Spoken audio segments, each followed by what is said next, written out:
البدع والأهواء، أهل البدع العقائدية وأهل البدع السياسية.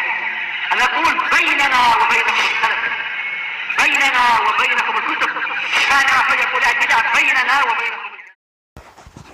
Bismillahirrahmanirrahim. Alhamdulillahilladzi arsala rasulahu bil huda wa dinil haq liyudhhirahu 'alad dini kullihi wa kafaa billahi shahida. Asyhadu an la ilaha illallah wahdahu la syarikalah iqraran bihi wa tauhida wa asyhadu anna Muhammadan 'abduhu wa rasuluh sallallahu alaihi wa ala alihi wa sallama tasliman mazida, amma ba'd. Ikhwani fillah, hafizakumullahu jami'an. Kita lanjutkan pembahasan berikutnya.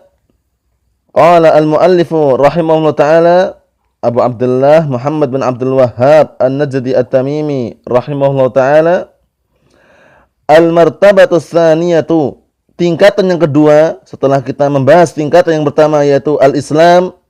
Nah, bahwasannya definisi al-Islam sudah kita lewati, yaitu al-istislamu lillahi bit-tauhidi wal inqiyadu lahu bit-ta'ah wal bara'atu minasyirki wa ahlih, yaitu Islam itu adalah berserah diri kepada Allah Subhanahu wa taala dengan mentauhidkannya, kemudian tunduk kepadanya dengan mentaatinya, fi'lul awamir wa tinabun nawahi, yaitu mengerjakan perintah-perintahnya dan menjauhi larangan-larangannya, kemudian wal bara'atu minasyirki wa ahlih, dan juga berlepas diri dari kesyirikan serta pelakunya. Sekarang kita memasuki tingkatan yang kedua.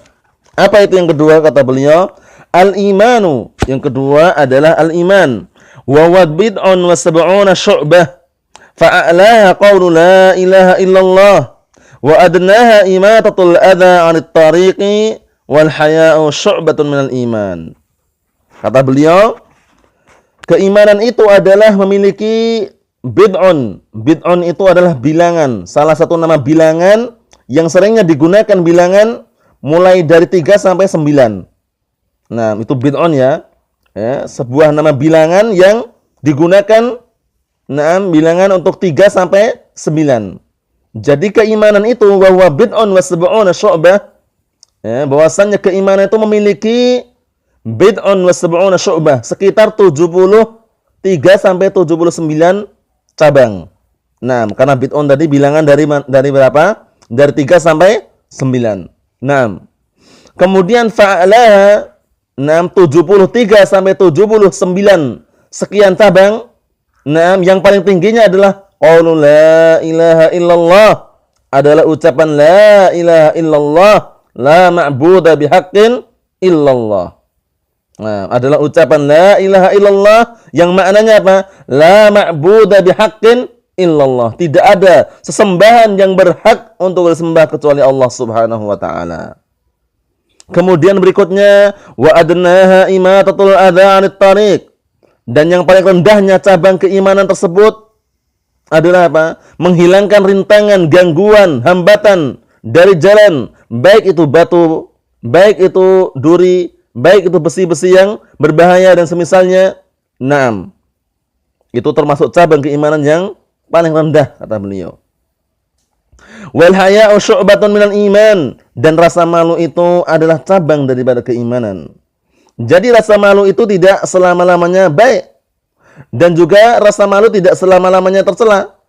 Karena rasa malu terbagi menjadi 2. Rasa malu yang tercela, yaitu yang madmum, dan rasa malu yang terpuji, yaitu yang mahmud. Rasa malu yang tercela adalah malu dari kebenaran, malu dari al-haq, tidak mau bertanya, tidak mau mencari kebenaran, itu adalah yang madmum, rasa malu yang madmum. Innallaha la yastahyi minal haq, sesungguhnya Allah Ta'ala tidak malu dari kebenaran. Jadi jangan sampai kita malu dari kebenaran, dalam artian kita tidak mau mempelajari kebenaran, tidak mau menuntut ilmu, tidak mau mencari ilmu karena malu. Jangan. Nah, itu adalah malu yang tercela. Kemudian apa? Malu yang terpuji, yaitu rasa malu yang pada tempatnya, yang pada asalnya tabiat manusia memiliki rasa malu. Nah, itu malu yang terpuji, yaitu malu yang diletakkan pada tempatnya, yaitu rasa malu yang tidak menghalang-halangi dirinya untuk mencari ilmu, rasa malu yang tidak menghalang-halangi dirinya untuk mengamalkan amalan yang Allah Ta'ala perintahkan. Naam. Karena Rasulullah bersabda, "Naam fa innal haya la ya'ti illa bi khair." Sesungguhnya rasa malu itu tidak datang kecuali kebaikan. Rasa malu yang mana ini? Yaitu rasa malu yang tidak menghalang-halangi pelakunya dari kebenaran, dari al-haq, dari mencari ilmu, dari menuntut ilmu, dari mempelajari kebenaran. Itu rasa malu yang terpuji. Ikhwani fillah, hafizakumullah jami'an. Jadi yang disebutkan oleh Al-Imam Al-Mujaddid Abu Abdullah Syekh Muhammad bin Abdul Wahhab dalam matan ini sebenarnya adalah cuplikan dari hadis yang disebutkan oleh Imam Bukhari dan Muslim, yang diriwayatkan oleh Imam Bukhari dan Muslim dari hadis Abi Hurairah, "Al-imanu bid'un wa sab'una syu'bah." Dalam sebagian riwayat disebutkan al-imanu bid'un wa sittuna syu'bah. Tapi tidak ada masalah ya, antara keduanya tidak ada masalah. Bahwasannya keimanan itu memiliki sekitar 73 sampai 79 sekian cabang. Fa'a'laha qaulu la ilaha illallah. Kemudian cabang-cabang keimanan tersebut yang paling tinggi adalah ucapan la ilaha illallah disertai dengan maknanya, disertai dengan mengimani daripada ucapan tersebut dan mengamalkan. Kemudian apa? Wa adnaha imatatul adha 'anit tariq. Dan cabang-cabang keimanan yang paling rendah adalah menghilangkan rintangan, menghilangkan hambatan, menghilangkan gangguan dari jalan. Baik gangguan tersebut berupa sampah-sampah, ataupun batu-batuan, ataupun duri-durian, dan semisalnya. Kemudian wal haya'u syu'batun minal iman. Sedangkan rasa malu itu termasuk cabang daripada keimanan. Rasa malu yang mana? Rasa malu yang sudah kita sebutkan, itu rasa malu yang tidak menghalang-halangi pelakunya dari mencari kebenaran, dari menerima kebenaran. Kenapa? Karena disebutkan dalam sebuah asar bahwasannya rasa malu itu apabila sebagai penghalang dalam mencari ilmu, maka ilmu tidak akan didapatkan dengan rasa malu. La yanalul ilm mustahyin wala mutakabbir. Tidak akan bisa meraih ilmu orang yang apa? Yang sombong lagi pemalu.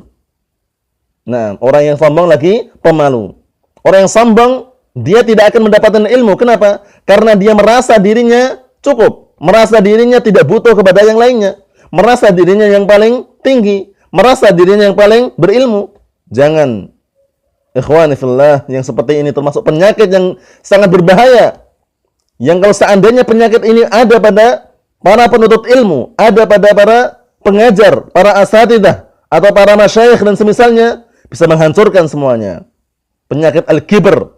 Na'udzubillah. Rasulullah mengatakan bahwasannya la yadkhulul jannata man kana fi qalbihi mithqala dzarrah min kibr. Tidak akan masuk surga seseorang yang di dalam hatinya masih ada sekecil biji sawi daripada kesombongan.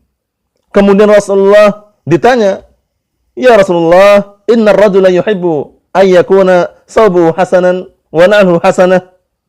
Wahai Rasulullah, di sana ada seseorang yang ingin, suka kalau sandalnya bagus, kemudian pakaiannya bagus. Namun bukan ini yang dimasukkan dengan kibir. Sehingga Rasulullah mengatakan apa? Innallaha jamilun yuhibbul jamal. Sesungguhnya Allah Ta'ala itu indah dan menyukai keindahan. Adapun yang pakaiannya bagus, sandalnya bagus, bersih, tidak masalah. Itu bukan kibir. Kemudian Rasulullah Sallallahu alaihi wa ala alihi wasallam menjelaskan pada kalimat hadis tersebut yang setelahnya, al-kibru batarul haqqi wa ghamtun nas. Na'udzubillah. Kibr itu adalah batarul haqqi, radul haqq, menolak kebenaran, wa ghamtun nas, ihtiqarin nas, merendahkan manusia. Bahwasanya kebenaran, dari manapun datangnya kebenaran, harus kita benarkan, harus kita terima, itu adalah benar.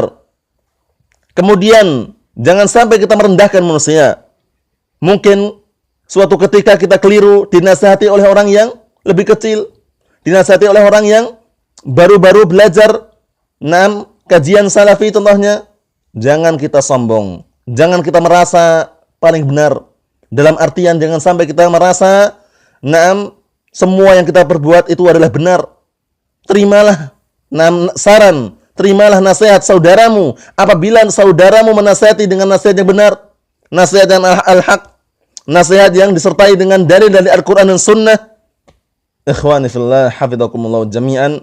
Inilah penyakit kibr. Berbahaya sekali. Raddul haqqi wa ghamtun nas. Menolak kebenaran. Kemudian merendahkan manusia. Menyepelekan. Kamu baru anak kemarin. Kamu baru belajar sebentar. Kamu dan seterusnya. Na'udzubillah. Namun bagaimana? Adab dalam menuntut ilmu. Adab dalam menyampaikan ilmu. Adab dalam menimba ilmu. At-tawadhu'. Rendah diri di hadapan Allah Subhanahu wa taala serta di hadapan manusia. Rasulullah sallallahu alaihi wa ala alihi wasallam sabda, "Ma tawadha'a ahadun lillah illa rafa'ahullah." Tidaklah seorang itu merendahkan diri kepada Allah Subhanahu wa taala melainkan Allah taala akan mengangkat derajatnya. Derajat orang yang tawadhu tersebut. Dan orang ketika belajar semakin banyak ilmunya, seharusnya dia semakin tawadhu. Kenapa? Dikarenakan berarti dia telah menanamkan ilmu tersebut serta mengamalkan. Kalau kita jumpai ada penuntut ilmu atau kita jumpai kepada sebagian para pengajar yang misalnya sombong, merasa ilmunya paling banyak. Tidak ya ikhwah, barakallahu fikum. Tidak demikian. Sebanyak-banyak ilmu yang kita miliki, sebanyak-banyak ilmu yang Allah Ta'ala berikan kepada kita, itu masih sedikit. Itu masih sedikit. Allah Ta'ala berfirman, "Wa ma utitum minal ilmi illa qalila." Dan tidaklah kalian diberi ilmu melainkan sedikit. Kemudian, walaupun kita sudah pintar, kita sudah bisa, kita sudah memiliki ilmu yang banyak, namun di atas kita masih ada yang lebih berilmu, lebih mengetahui. Wa fawqa kulli dhi ilmin alim. Dan di atasnya, setiap orang yang mengetahui itu ada yang lebih tahu lagi. Di atasnya setiap orang yang berilmu, ada yang lebih berilmu. Karena ilmu sangatlah banyak. Ilmu itu sangat banyak. Dan sangat luas. Tidak mungkin diraih dalam jangka setahun, 2 tahun, bahkan ribuan tahun. Tidak mungkin. Sebagaimana dalam pepatah, "Ma hawal ilma jami'an ahadun, la walau ma rasahu alfasanah. La walau ma rasahu alfasanah. Innaman ilmuka bahrin zakhirin, fattakhidhu min kulli syai'in ahsanah." Tidak ada seorang pun yang mampu meraih ilmu semuanya. Enggak ada seorang pun yang mampu. La walau ma rasahu alfasanah, tidak pula hatta walaupun dia duduknya 1000 tahun, bayangkan. Sangat luasnya ilmu tersebut. Kemudian apa? Hanya saja dikarenakan ilmu itu bagikan lautan yang sangat luas sekali. Kemudian ambillah ilmu tersebut yang paling bermanfaat. Di antara ilmu yang paling bermanfaat adalah at-tauhid. Tentang mengenal Allah Subhanahu wa taala, mengenal nabinya, mengenal agamanya. Ikhwani fillah, hafizakumullahu jami'an wa barakallahu fikum. Jadi, ini masih berkaitan masalah wal haya syu'batun minal iman. Bahwasanya rasa malu itu adalah cabang daripada keimanan. Namun rasa malu yang kayak apa? Rasa malu yang tidak sampai menghalang-halangi pelakunya dari menerima kebenaran, dari mencari kebenaran. Itulah yang termasuk cabang keimanan. Adapun rasa malu yang menghalang-halangi pelakunya untuk melakukan perbuatan ketaatan, rasa malu yang menghalangi pelakunya dari mencari ilmu, dari menuntut ilmu, maka ini tercela. Ikhwani fillah, hafizakumullah jami'an. Hadis tadi, la yadkhulul jannata man kana fi qalbihi mithqala dzarrah min kibr. Ini hadis yang diriwayatkan oleh Imam Muslim dari hadisnya Abdullah bin Mas'ud radhiyallahu taala anhu. Hafizakumullah jami'an. Kemudian berikutnya, beliau menyebutkan di sini wa arkanu sittatun, dan rukun iman itu ada 6. Sebagaimana rukun Islam kita sebutkan ada 5. 2 persaksian, kemudian salat, kemudian zakat, kemudian puasa, kemudian haji bagi yang mampu. Sekarang beliau menyebutkan wa arkanuhu sittatun, sedangkan rukun iman itu ada 6. Namun sebelumnya ikhwah barakallahu fikum wa hafizakumullah jami'an, kita perlu mengetahui apa itu iman. Sebagaimana di dalam tingkatan yang pertama sudah kita sebutkan apa itu Islam, sudah mengenal apa itu Islam, gambarannya bagaimana. Sekarang kita perlu mengenal apa itu al-iman. Al-imanu lughatan Al-iman secara bahasa adalah at-tasdiq ma'al iqrar. At-tasdiqu ma'al iqrar. Pembenaran yang diiringi dengan pengakuan. Pembenaran dalam hati diiringi dengan pengakuan. Naam. Ikhwani fillah hafizakumullah jami'an.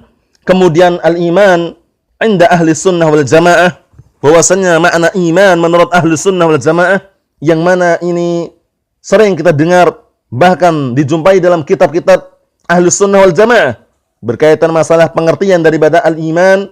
Naam, al-imanu huwa nutqun bil lisan wa i'tiqadun bil janan wa amalun bil jawarihi wal arkan wa yazidu bit ta'ah wa yanqusu bil ma'siyah. Naam, ini makna daripada al-iman. Jadi iman itu apa? Pertama, nutqun bil lisan, diucapkan dengan lisan. Jangan sekedar di batin, jangan sekedar dibayangkan, tidak, diucapkan dengan lisan. La ilaha illallah. Al-imanu nutqun bil lisan. Kemudian setelah diucapkan dengan lisan apa? Wa'tiqadun bil janan, diyakini dalam hati bahwasannya benar-benar tidak ada sesembahan yang berhak untuk disembah kecuali Allah Subhanahu wa taala. Al-iman nutqun bil lisan wa'tiqadun bil janan. Kemudian apa berikutnya? Wa amalun bil jawarihi wal arkan.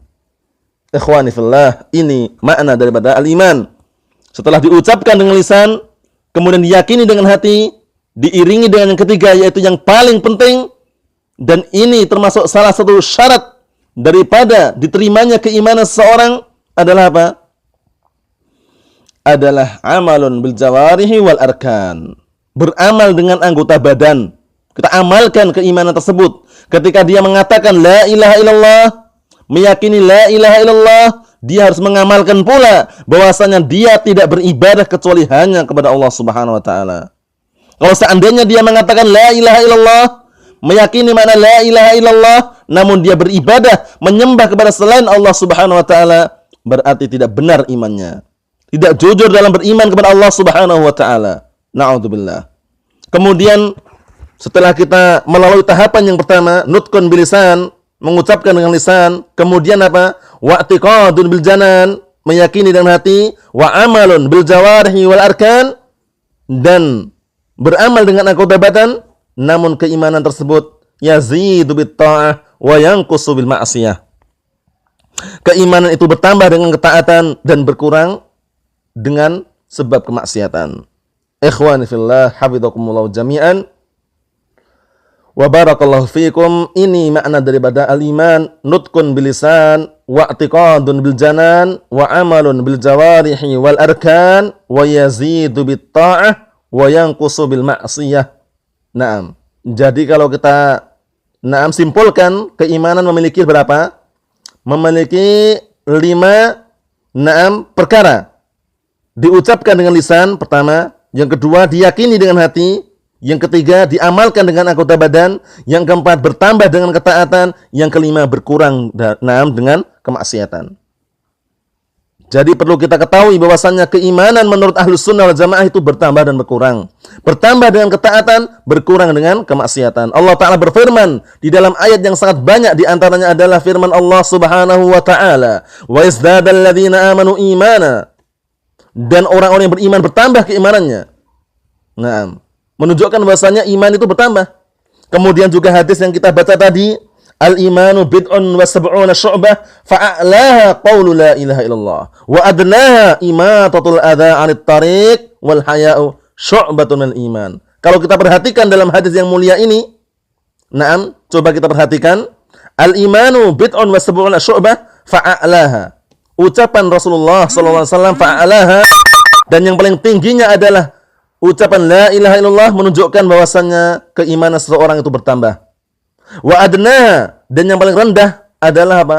Menghilangkan rintangan dari jalan atau gangguan dari jalan. Ini berarti menunjukkan keimanan itu berkurang. Nah, berarti keimanan seseorang itu tidak stabil, tidak terus-menerus sempurna. Sebagaimana ini pendapat siapa? Pendapat orang-orang al-murji'ah.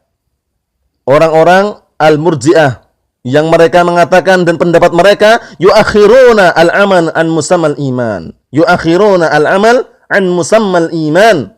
Mereka mengakhirkan, mengeluarkan amalan itu daripada definisi keimanan. Jadi beriman nggak perlu beramal. Kalian berjudi, kemudian berzina, kemudian mencuri dan semisalnya, iman kalian sempurna, kata mereka ya. Iman kalian sempurna. Iman kalian itu bagaikan imannya Jibril dan Mikail, kata mereka, kata orang-orang Murji'ah. Na'udzubillah. Kenapa? Karena kelompok Murji'ah ini, kelompok yang sesat ini, mereka meyakini bahwasannya keimanan seseorang tidak perlu amalan. Jadi cukup diyakini dengan hati, cukup diucapkan dah. Diyakini, diucapkan cukup dah. Aku mengatakan amantu billah, selesai. Aku beriman kepada Allah Ta'ala, selesai. Nggak perlu beramal. Nggak perlu sholat, nggak perlu zakat, nggak perlu haji dan semisalnya. Iman kalian sempurna, kata mereka. Namun ini pendapat yang keliru. Bahkan keimanan seseorang itu bertambah dan berkurang. Bertambah dengan ketaatan, berkurang dengan kemaksiatan. Sebagaimana dalil yang sudah kita sebutkan tadi. Dan di sana masih banyak dalil-dalil berkaitan masalah ini. Kalau kita simpulkan semua dalil yang menunjukkan bertambahnya keimanan seseorang, maka kita ambil pula sebaliknya. Berarti keimanan seseorang itu juga bisa berkurang. Karena bisa bertambah menunjukkan bisa berkurang. Seperti itu. Ikhwani fillah, hafizakumullah jami'an. Jadi jangan sampai keliru dalam masalah ini. Pendapat Al-Murji'ah yang mereka mengatakan bahwasannya amalan bukan termasuk syarat daripada keimanan, itu pendapat yang keliru. Terus bagaimana? Harus kita katakan bahwasannya keimanan itu perlu diiringi dengan amalan. Perlu diiringi dengan amalan. Ikhwani fillah, hafizakumullah jami'an. Wa barakallahu fikum. Kemudian di sana ada pendapat yang hulu, berlebih-lebihan di dalam meniadakan keimanan seseorang, yaitu pendapat Khawarij. Pendapatnya orang-orang Khawarij yang mereka mengkafirkan hukamul muslimin, yang mereka mengkafirkan kaum muslimin, yang mereka mengkafirkan pemerintah kaum muslimin yang sah, mereka kafirkan. Na'udzubillah. Orang Khawarij mengatakan bahwasannya pelaku dosa besar langsung dikatakan kafir, keluar dari keimanannya, keluar dari agamanya. Berjudi, berzina, minum khamr, ataupun mencuri dan semisalnya, kafir. Ini menurut orang-orang Khawarij. Menurut orang-orang Khawarij, na'udzubillah.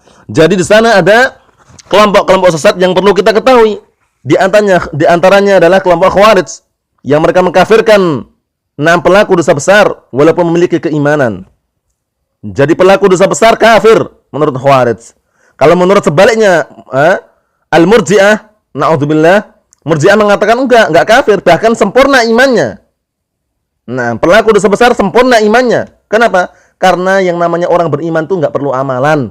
Jadi antum mau beramal, mau sholat, zakat, puasa, berzina, berjudi, terserah. Enggak ada keterkaitan dengan iman kalian. Iman tetap sempurna. Seperti imannya Jibril dan Mikail katanya. Kata mereka ya. Kalau Khawarij enggak. Khawarij mengatakan bahwasanya pelaku dosa besar walaupun dia beriman, mukmin, tetap dia dikatakan kafir.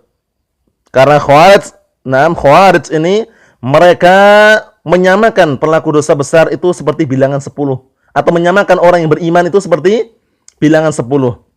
Sekarang kita perhatikan bilangan 10. Yang namanya bilangan 10 itu kalau kita hilangkan 1 atau kita kurangi 1, berapa jumlahnya? Jadi 9. Jadi 10 itu kalau dihilangi 1, dikurangi 1 jadi 9. Nggak mungkin dikatakan 10 lagi. Ini kiasnya mereka, kias yang batil ya. Jadi kalau orang yang beriman itu, sekali dia berbuat dosa besar, langsung kafir. Nggak mungkin dikatakan beriman lagi. Nggak mungkin dikatakan mukmin lagi. Ini menurut pendapat Khawarij. Na'udzubillah. Jadi dipermisalkan seperti apa? Bilangan 10. Jadi 10 itu kalau dikurangi 1 tinggal berapa? 9. Nggak ada orang yang mengatakan itu 10. Nggak ada. Jadi orang yang beriman itu sekali berbuat dosa besar langsung kafir. Nggak ada yang mengatakan dia itu mukmin.